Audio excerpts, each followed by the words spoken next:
नमस्कार। आज आठवड्याच्या पहिल्या कामकाजाच्या दिवशी सकाळी मार्केट सुरू झाल्यापासून तेजी होती आणि दिवसभर तेजी टिकवत होती, थोडी वाढत होती।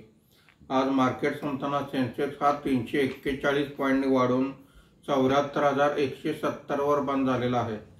निफ्टी हा 112 पॉईंटनी वाढून 22,509 वर बंद झालेला आहे। बऱ्याच दिवसाच्या घसरणीनंतर आज तेजी दिसून आलेली आहे।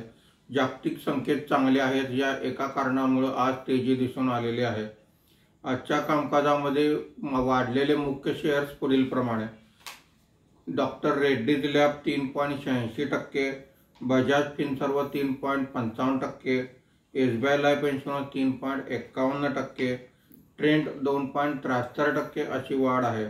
आज निफ्टीमध्ये घसरलेले मुख्य शेअर्स पुढील प्रमाणे: Wipro 1.57%, BPCL 1.13%, Britannia 1.12%, hero MotoCorp 1.02% अशी घसरण आहे।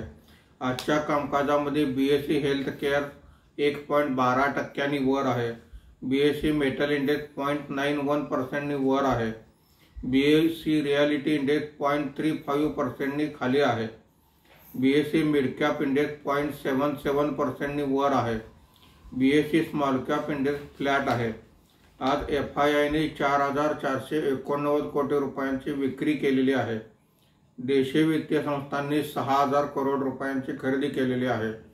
आज रुपयाच्या दरात 20 पैशाची मजबूती आली असून मार्केट बंद होताना रुपयाचा दर हा 86 रुपये 80 पैसे प्रति डॉलर असा होता।